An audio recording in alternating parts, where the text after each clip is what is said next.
गोरखपुर के BRD medical college से ranking का एक ऐसा मामला सामने आया जिसने मेडिकल शिक्षा व्यवस्था पर कई गंभीर सवाल खड़े कर दिए। जूनियर छात्रों के साथ कथित बदसलूकी, मानसिक प्रताड़ना और धमकी के आरोपों के बाद कॉलेज प्रशासन ने बड़ी कार्रवाई करते हुए 18 सीनियर छात्रों को 1 महीने के लिए सस्पेंड कर दिया है। इतना ही नहीं, सभी छात्रों पर 25-25 हजार रूपए का जुर्माना भी लगाया गया है। लेकिन सबसे बड़ा सवाल यह है कि आखिर मेडिकल कॉलेज जैसे संस्थान में रैंकिंग की यह संस्कृति अब तक क्यों नहीं खत्म हो पाई, और क्या यह कार्रवाई आने वाले समय में ऐसे मामलों पर रोक लगा पाएगी? इस पूरे मामले को विस्तार से समझेंगे इस रिपोर्ट में। दरअसल मामला बीआरडी मेडिकल कॉलेज के राजेंद्र हॉस्टल का है, जहां साल 2025 बैच के जूनियर छात्रों ने अपने सीनियर्स पर गंभीर आरोप लगाए हैं। शिकायत के मुताबिक 12 से 14 मई के बीच देर रात हॉस्टल में जूनियर छात्रों को घंटों खड़ा रखा गया, उनके साथ गाली गलौज की गई, अमर्यादित भाषा का इस्तेमाल किया गया और मानसिक रूप से परेशान किया गया। पीड़ित छात्रों का आरोप है कि यह सिर्फ 1 या 2 दिन की घटना नहीं, बल्कि सीनियर छात्र लगातार हॉस्टल में आकर उन्हें डराते धमकाते थे। जूनियर्स को मानसिक दबाव में रखने की कोशिश की जाती थी। शिकायत में यह भी कहा गया है कि कई छात्र इस व्यवहार से काफी डरे हुए थे,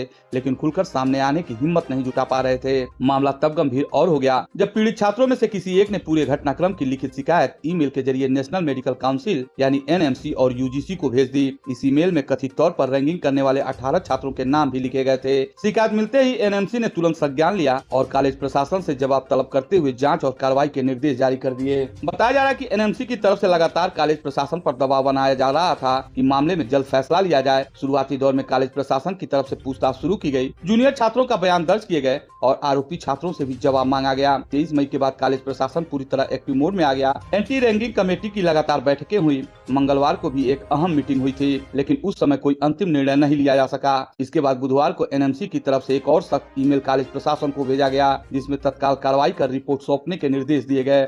इसके बाद कॉलेज के प्रिंसिपल डॉक्टर राजकुमार जायसवाल की अध्यक्षता में एंटी रैंकिंग कमेटी की इमरजेंसी मीटिंग बुलाई गई। इस बैठक में पीड़ित जूनियर छात्रों और आरोपी सीनियर छात्रों को आमने सामने बैठाकर पूछताछ की गई। कई घंटों तक चली चर्चा और बयान दर्ज करने की प्रक्रिया के बाद कमेटी ने बड़ा फैसला सुनाया। जांच के दौरान शुरुआती तौर पर 18 छात्रों को दोषी माना गया। इनमें से 10 छात्र साल 2024 बैच के बताए जा रहे हैं, जबकि बाकी छात्र 2023 से 2022 बैच के हैं। कॉलेज प्रशासन ने सभी 18 छात्रों को 1 महीने के लिए सस्पेंड कर दिया। इसके साथ ही हर छात्र पर 25 हजार रूपए का जुर्माना लगाया गया। इतना ही नहीं, साल 2025 बैच के 5 अन्य छात्रों की भूमिका भी जांच के दायरे में बताई जा रही है। आरोप है कि इन छात्रों ने सीनियरों का साथ दिया और माहौल को बढ़ावा देने में भूमिका निभाई। कॉलेज प्रशासन ने संकेत दिए हैं कि जांच पूरी होने के बाद इन छात्रों पर भी कार्रवाई हो सकती है। मामले में 2 रेजिडेंट छात्रों को भी वार्निंग नोटिस जारी करने का फैसला लिया गया। हालांकि उनकी भूमिका क्या रही, इसे लेकर अभी कॉलेज प्रशासन की तरफ से ज्यादा जानकारी साझा नहीं की गई है। जानकारी यह भी सामने आई है कि कॉलेज प्रशासन ने सिर्फ छात्रों पर कार्रवाई कर मामला खत्म नहीं किया, बल्कि आरोपी छात्रों के माता पिता को भी कॉलेज बुलाया गया है। उन्हें पूरे मामले की जानकारी दी गई